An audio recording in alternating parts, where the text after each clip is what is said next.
Grit, hustle, and passion, the key ingredients to an entrepreneur's staying power. Get your weekly inspiration with today's story. We have the entrepreneur behind ClavaApp, the app designed to help influencers get paid. Oh, it's been a journey. Have a listen.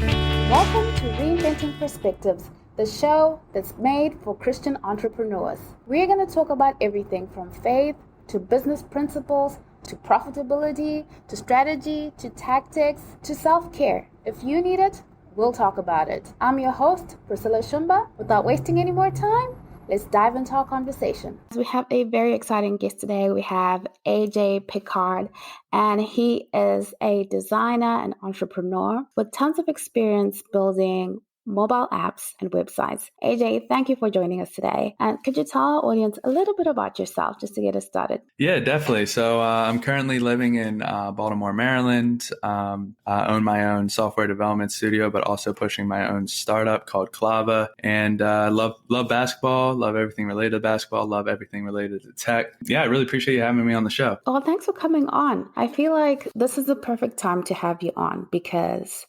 everybody is thinking about mobile apps in terms of, entrepreneurship. Most of us are not technical people looking at the space of mobile apps. Share with us how you got into this space and how you became an entrepreneur. Yeah. So when I was a kid growing up, I was a huge gamer. My dad was obsessed with everything related to Apple, so I was always around Apple. And then as I got into high school and college, the App Store finally got invented. iPhones were coming out. And I was really intrigued with just like the design around Apple products, what they were doing marketing wise. And I started just, becoming more and more obsessed with them. And then in college, while I was playing basketball, since I was also a gamer, I decided to create an app that helped gamers kind of discover new games that were coming out for their platforms. Because originally at the time, you had to wait for a magazine that came every month. And I was like, with the App Store out, maybe I can build something cool here. So I did that for a couple of years, and then I was able to get like a couple thousand people in there. But then, I was funding it myself, college student, had to like eventually just shut it down. I then went into sales right after college, and I wanted to see if I could sell because, my mom was an entrepreneur as well. And my stepmom was an entrepreneur, and my dad was also an entrepreneur. And, I wanted to become one as well. So they always said, like, if you can't sell, it's going to be very hard, to get a business by yourself off the ground. And so with that being said, I wanted to see if I could sell, and I was able to. And after 2 years there, I decided to kind of take that leap of just becoming a full-time entrepreneur around just mobile apps itself. I had an idea, and the idea I was pushing was like this new social media app. Actually, it was the first version of the app I'm pushing right now. It's called Clava. And along that journey, when I first started, I really fell in love with like the design aspect of apps and everything related to user experience, like user interface, how a user walks through an app or how to get them to understand or navigate throughout the app. And so from 2018 to late 2019, I really just dove into designing 101, just becoming a mobile app designer, becoming a website designer. And then I, pretty much integrated those skills into Clava along the way. And then in 2020 was when I decided to create my own kind of software development studio. I had a lot of friends asking me to design their websites, design some of the app ideas they had. And then I started realizing like I could make even more money if I learned how to build these products. And I could also help with building my own startup as well. So I started diving into products that, like no code products that allow you to build the products you have in mind without coding. And then I also started to learn how to code as well. So the past couple, I'd say 3 to 4 years has been a lot of just like staying afloat, allowing myself to continue to work full time on what I love doing, learning a ton, iterating, pivoting, and then to where I'm at now where I can design and code. My startup's in a really pivotal aspect of its journey where we have a chance to really make some noise here and get some traction. And, I think it's just mainly learning as much as you can along this journey. So that's pretty much where I'm at now and how I dove into apps and all those things. I just really always want to have a product that people use. That's just been a dream of mine. So I'm hoping this is it. It's really exciting. Well, congratulations on Thank you. Launching your new app. I have checked it out and it's pretty amazing. I'm going to have you dive into it for us. Yeah. Before I do that, I just want to go back to what you've just told us, because you said you just started building apps. How does someone just start to build an app? Yeah, well, so first you want to start from, I did the opposite. I didn't do it the right way. I started with, more advanced languages to start because I was just naive to learning how to code. So if you're really looking to learn how to code, you should start from the basics, which is just deciding what you want to do with your skill set. So if it's mobile apps or if it's websites, I would always start with the basic languages, HTML, CSS, and JavaScript. If you learn those and get really good with them, you'll be able to really easily learn how to develop mobile apps. But again, this process takes a while. This isn't something that you can get through within a month. It's a lot of researching, learning, doing things yourself. But then that's also why I really like the no-code space that's kind of growing right now, where there's a lot of platforms and software that you can use to actually build legitimate apps and put them in the App Store. I just published one for our client last week, and I didn't code one thing. And then there's also website builders as well that don't require you to have any coding knowledge. It's like almost like a Wix. I know a lot of people have heard of Wix and like WordPress and Square and all these other sites, but the more popular ones, the more advanced ones are like Webflow. That's what I used to build all their websites. So you literally don't code anything. It's a lot of drag and drop. So it all depends on what you're trying to do when you're diving into learning how to code, honestly. That's a whole new world to me, and I think to a lot of our listeners, but really interesting. You spent 2 years learning how to sell. Mm-hmm. And that's an area where I think a lot of entrepreneurs struggle because you come up with ideas and want to market, but there's a hesitance to selling. And you sound like you were also a little bit kind of hesitant to selling too, were you? Mm-hmm. And how did you overcome that? Definitely. So I've always been kind of like an extrovert, but I've never really had a sales job. So I was very nervous in that aspect because I didn't know where to start. Luckily, the company I was working for, I had a great manager who was essentially holding my hand throughout the first year, trying to get me off the ground, giving me confidence, giving me tips on how to become a legitimate sales rep. At the end of the day, as a sales rep, you're essentially an entrepreneur. It's just that you're in a company. The company's really supporting you, but you're selling a product, you're generating revenue, you're doing pretty much what a lot of entrepreneurs are going to be doing alone. And so the first year was a lot of just grinding, a lot of cold calls, a lot of no's, a lot of just like growing pains. And then that second year, the first year I did it well, but that second year was a breakout year for me because, I had the skill sets, I understood how to do things, and I was getting more confident. It was just a lot of just learning how to talk to people really, and to not force them to buy something. Instead, you want to learn more about the issue that person's having. And then I led with that. And then I tied it into what we could do to solve that issue. A lot of people resonate with that because they just don't want to deal with the ongoing problems they deal with every day. And at the time I was selling just audio visual equipment, like conference room stuff, all that type of thing. And a lot of people were just having trouble connecting to the TV or connecting to sound. And when I called them, it would just be a conversation. And then if they would give me the opportunity to come and introduce myself and tell them what we could do, it usually ended up in a sale. So it's kind of just making it personal. Don't force anything. I think that's key. Don't force anything and don't force people to buy anything. Solve their problem for them. Now, AJ, I'm very, very interested in this. I just want to know the story of ClavaApp. Okay, so Clava goes back to 2017. It was originally named Chad, and then I realized what Chad kind of means. It's obviously a negative meaning to it. I won't say it on the show here, but it essentially allowed people to chat with others in a specific location around them. So when you opened it up, it was just a map and you saw people around you and you could, ping them and start chatting with them. And, I launched that in 2018. I got a good amount of traction. I had like 1,000 or 2,000 users the first couple of months. We were doing really well. Then I got hacked. Our backend servers got hacked, deleted all our analytics, ruined our server, set us back an insanely amount of time. Then I'd probably say that within the next year, it was a lot of us trying to build a community, which was super difficult, almost impossible to do with no funds. And I wasn't having any success raising funds. So I went through a couple of business accelerators, which really opened my eyes to shaping your startup, not to focus on raising a round of funding, and instead to focus your startup around building an actual business, which is something that I was not looking at because I was just obsessed with just getting some sort of fundraising money from investors. But in reality, I should have just been focusing on making this a legitimate app business, from the get-go, being able to make money and being able to sustain on our own.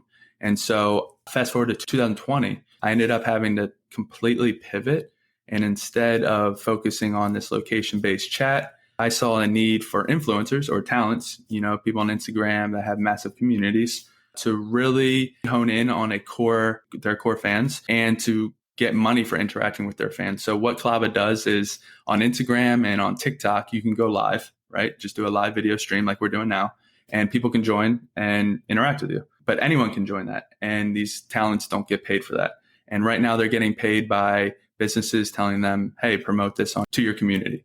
And what I saw was with Clava, we literally give them the opportunity to go live, just like on Instagram and TikTok and all these other platforms. But instead, only 1,000 people can join, and then they actually have to pay to join. So the goal of this is to create this exclusivity effect around this live that this talent is having or doing.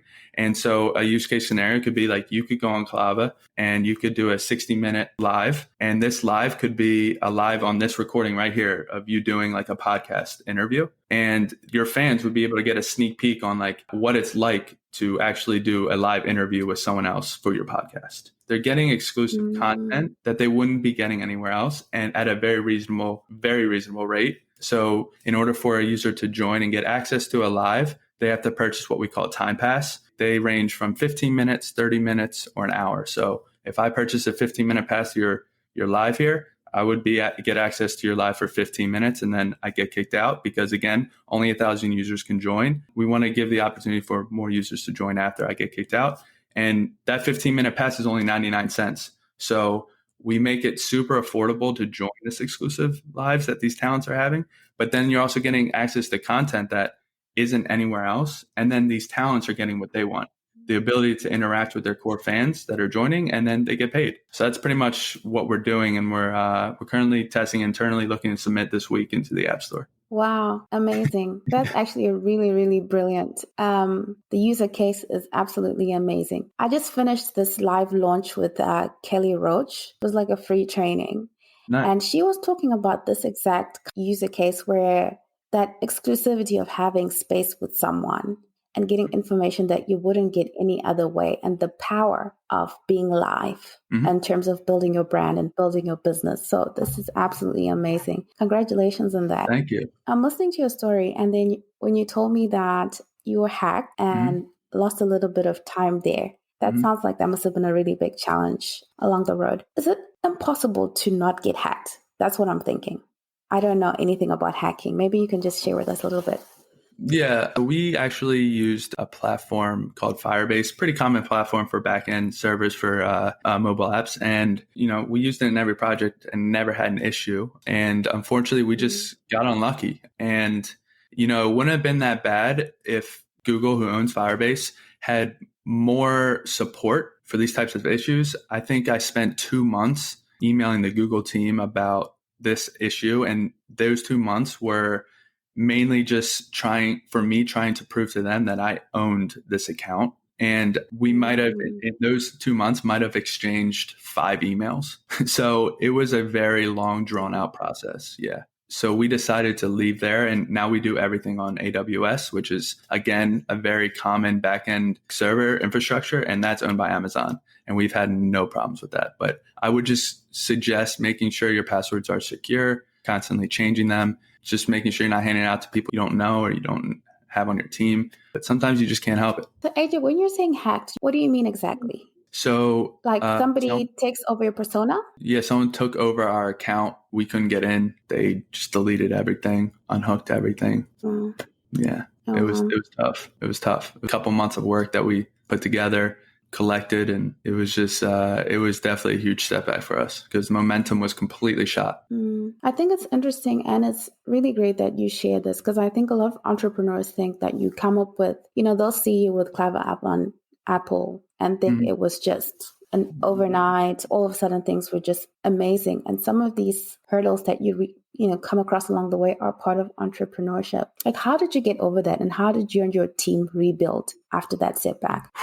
Well, wow. So there was a lot of stuff, actually. That wasn't the only thing. I had a couple developers actually screw me over twice. I actually paid them a lump sum of money from my savings and they didn't do anything. That happened a little earlier, before we developed the product, before I actually met my core team. And honestly, when that happened, it hurt, but the main goal was just to keep moving forward, right? And then when this issue happened, it hurt a little more because my original development team actually gave up on the product, and they were just saying how it was just too much. These two individuals that were on the team at the time were coders by day, like at their job, and then after they would come home and work on Clava. And so it was a lot. And then we got hacked, and then, all this stuff happened. So we actually went our separate ways after that. And I was actually lost. Like, I didn't know what to do because I couldn't code yet. My product was broken.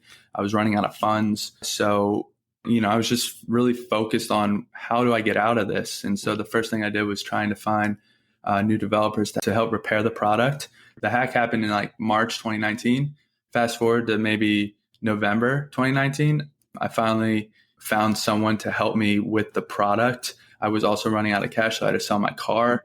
Sold my car, gave me another, I would say 7 months of runway. So bringing into 2020, this developer released an update for Clava and completely flopped, didn't do anything, completely failed. And that update was in April of 2020. And then from April till July, I was just thinking, do I shut Clava down? Is this worth even doing? Do I go get another job? I'm running out of funds. And that's when I decided to start my own software development studio. And I started getting clients. And I actually rekindled with the original developer of Clava, who left me back in 2018. And we decided to start building products together through my software development studio. So I was using the funds to fund Clava in my life. And then we were repairing our relationship because we both went our separate ways. And then next thing I know, he's helping with Clava, and he's, our CTO.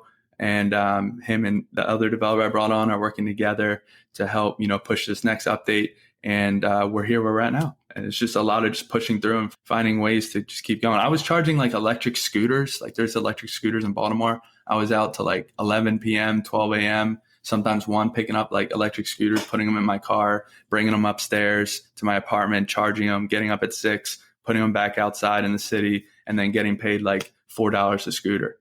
I just didn't have any money coming in, and I didn't want to do a part-time job because I felt like that was taken away from, me as an entrepreneur, pushing this product and learning and just bettering myself. And so I was just trying to do any quick fixes for money I could. And that was, now we're here, still floating. Wow. That's an amazing story. And you have learned so many lessons with Clava. It's valuable knowledge that you experienced and that you're sharing.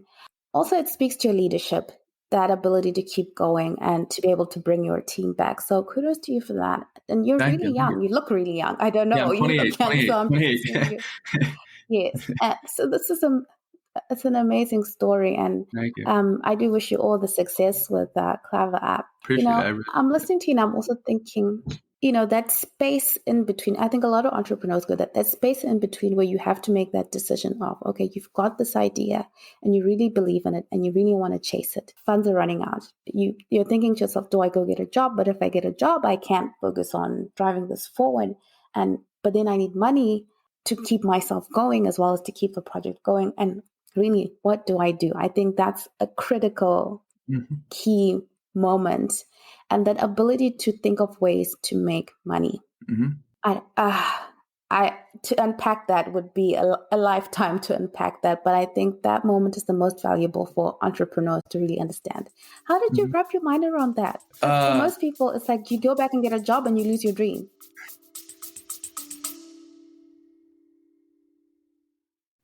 Hey, small business family, quick pause here. If you've been listening and thinking, I need help getting clear on my message and how to actually market this amazing thing I've created, I've made something just for you. It's called the Clarity Intensive, and it's 2 focused sessions, one-on-one, where we untangle your ideas, map out your next best move, and build a foundation for real business momentum. If you're done thinking what's the right thing to do, and you're ready for a customized strategy that fits you, this is for you. You'll find the link in the show notes, or you can visit the website www.reinventingperspectives.com/shop, and you'll see our Clarity Intensive 1-to-1 marketing coaching. Let's get back to the show. Yeah.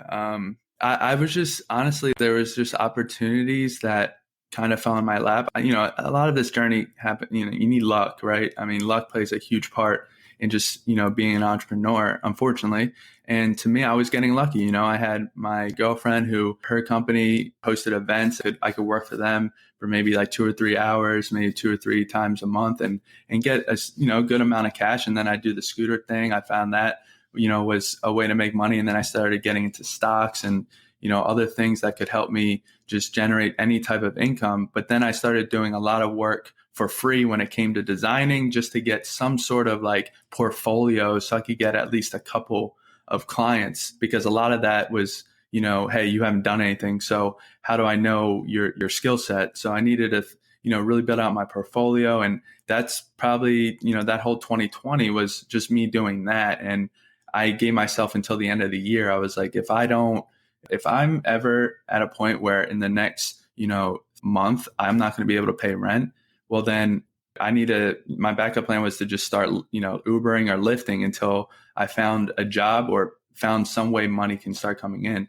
And so to me, to give any type of feedback would be just, you have to, when you go on the entrepreneur journey, it's about hustle and it's about all that, but it's about passion around what you want to do and your dream around what you want to do. And so if you're really passionate about that, you're really going to do whatever you can to keep afloat. I kind of relate it to like looking at your kids or having kids. Like I don't have any yet, but when I do, I'm going to do anything I can to make sure that they grow up to have the best life ever. Right. So it's the same thing when I feel like on this journey, it's like whatever you can do to make sure that you can keep going towards this dream. Because if you don't do it as soon as you can, you're never going to be able to do it.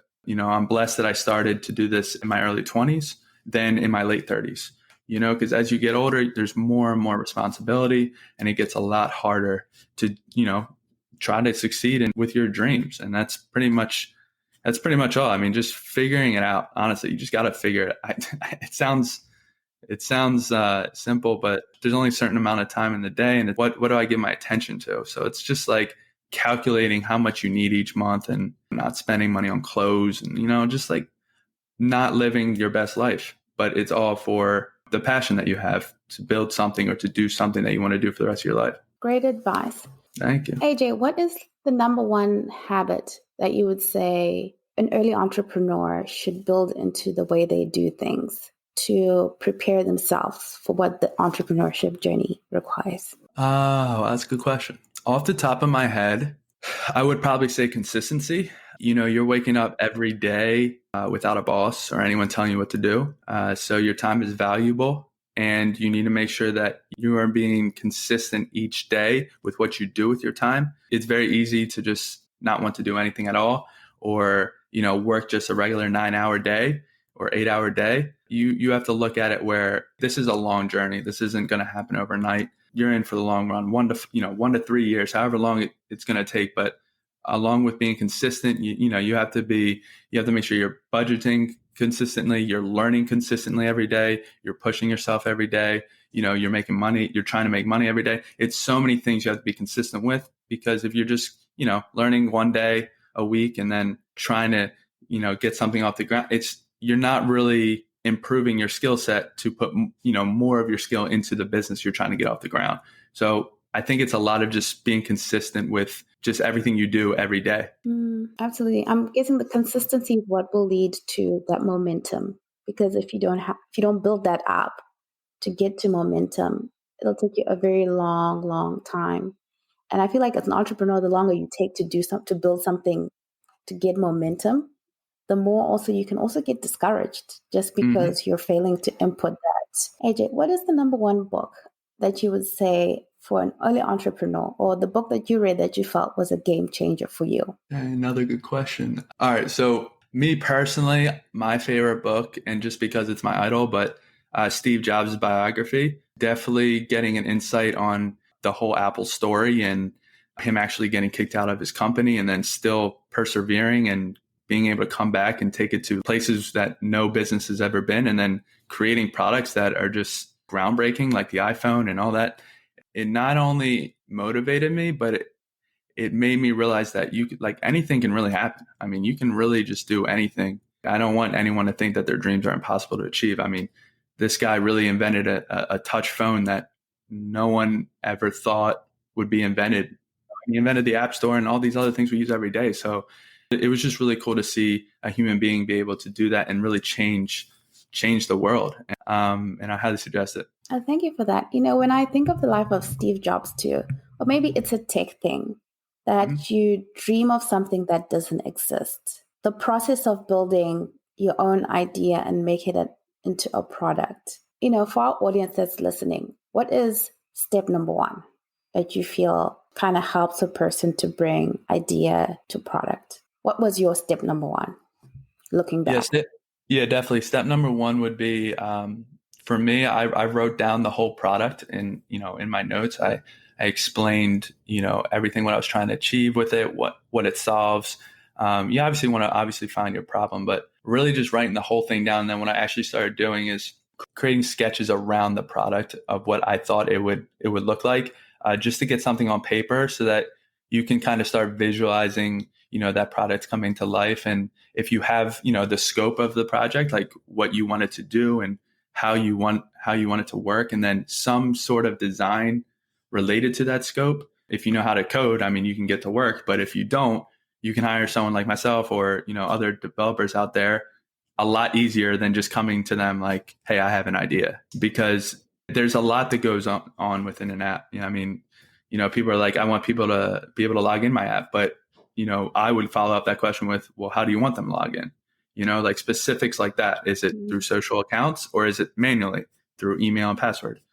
So there's just like different things that, you need to understand, but you don't, because a lot of people aren't technical. So I would definitely start with just the base, write everything down around the product and then design some of it. And then I would focus on 2 to 3 core features of your product that you feel like differentiates yourself, and focus on getting that to market. AJ, I'm going to take you back a little bit, because you mentioned how you switched the way you were doing things from being a person, designing an app to get investors, which I think is typically the route that people think about, to designing an app for business. Like, what is the key? Like, how do you build a business behind an app? That's what I'm thinking. A lot of times you think of an app and you think about getting tons and tons of money to build it up. Now, as an individual with limited resources, how do you build the business behind an app? Yeah, so that's the number one question right there. So to start, I was doing it what you said. Originally, I was doing the whole, I want to raise money, whatever. And then my app's going to be successful. But what I want to encourage people to do is build the app, like you said, as a business. And as a business, the main goal is to make money. So when you're creating your app idea, you have to figure out a way to make money right away. In here's an example of Clava, right? So when a talent goes live in Clava and a fan joins that live, not only does that talent make money, but so do we. So we take a split of the user that joins that live, and now we're making money right away. And we're a legitimate business. We don't need to rely on funding. I mean, obviously funding would be great, but you need to make sure that when you're building an app, building a community is very hard. It's very hard to build a community, get something off the ground with no money. And then you're mainly going to want to spend most of your money for developers to create your product, especially if you're not a technical person. So honestly, it just really comes down to having a sound business plan on how quickly you can make money from your product. And then you have to just think about, like, at the same time, are people going to want to pay for your product? And if they are, why? Why are people going to pay for exclusive lives in Clava? Well, the talents in Clava are doing things you're not going to get access to anywhere else. People are following these talents for a reason. That's just what it comes down to. Before 2020, I was just like, oh, I'm going to launch this app and it's going to blow up. But it's so saturated. You need some sort of stickiness or traction for an app to really start to blow up. So why not figure out a way to make money so you can continue to, stay afloat and not worry about funds? So you use the term stickiness and traction, terms for that space. What does stickiness really mean? Yeah, so great question. So stickiness is like, how many times users are coming back to the app. The higher the stickiness, the more users are coming back every day, the more retention you have, the more power you have as a product. Traction could be as much as a 5,000 user community, or launching your app, or generating revenue for the first time. Those are just some little examples of those two words. So when you're building a community, how are you reaching people? Like, you've got Clava, you've built it up now, and you want people to use it. Are you posting on social media? Like, how are you building the community up if someone wants to go on Clava? Yeah, you got great questions. So for one, we're posting on social media. We don't have a ton of following yet, but we're trying to build that. Luckily, I have two things in my corner, and that's when we do launch the product. The good news about Clava, which I highly suggest thinking about when it comes to your app idea, is the virality effect. And the virality effect is, how fast can this product grow and how can you get it to go viral, right? So in Clava's aspect, we have talents that have massive communities that are going to be hosting lives in Clava. They're already promoting it to people. So at most, at in one live, they can give Clava 1,000 new users, right? Because only 1,000 people can join our lives. So they're promoting the product for us, right? Then luckily, when we do launch, we also have a investment firm, a VC firm, that has given us a term sheet. A term sheet is like a deal for startups that investors give. And their deal is, we'll market the product for you because we want to see if this business idea is actually, viable, or it can work. And if it can, they will give us, the funding we want, and we can continue to move. But if not, at least we get a nice trial test of a firm that is experienced in marketing, which is something we are lacking. And they can drive what we need, which is talents and other users. On top of that, we're also reaching out to talents individually via email. So a lot of the times it's just me emailing people. They respond if they're interested, jump on a call, add them to our list, and that's that. But the good thing about Clava, like I said earlier, our talents are pretty much promoting the product for us. So it can buy us time until we get some more money for marketing ourselves. Wow, this is just brilliant. I think our audience that is listening is going to be mind blown. The amount of work and the thought and the way you've attacked everything from every angle. Your journey is truly remarkable. Thank you. AJ, I always finish by asking people this question. What has faith meant to you along your journey? Oh, man, a lot. There's been some great times, some bad times. And when it comes to faith, it's just, to me, trusting the journey that he's putting you through. And if you trust that journey, your next responsibility is just to give 100% effort, and trust that, the man upstairs has your back, and, your loved ones that are up there as well have your back, and just try as hard as you can. At the end of the day, if it's going to happen, it's going to happen. If not, God's going to lead you to another journey. And to me, he's been crucial. Talking to him during the tough times, and, giving me the strength to sometimes I just never really wanted to wake up, and I feel unmotivated, but I always look at the grand scheme of things. And the one quote I love is, and obviously there's other faiths out there, but, I'm Christian, but the biggest one is he'll never put you through something that you can't handle. No matter how bad it might seem for your life, there's always someone that's going through something way worse. And so I try to keep it as positive and trustworthy as I can when things are rough. And I always go back to him and talk to him as much as I can. But he's been good to me, and I can't deny that. And I'm just hoping the blessings continue to happen. I'm sure they will. Thank you so much for being with us, AJ. And thank you for sharing so candidly in a way that I'm sure is going to really help our audience and truly bless them with your journey. Thank you. If you got any value out of today's episode, please do share it and leave a review. Let us know how we can serve you better, and connect with us on social media, on Instagram and on our Facebook page at Reinventing Perspectives. We'd love to connect with you. Also, do check out our latest book, The Christian Entrepreneur's Toolkit. It's available on Amazon.com. Thank you again for taking the time to listen in. Have a great day.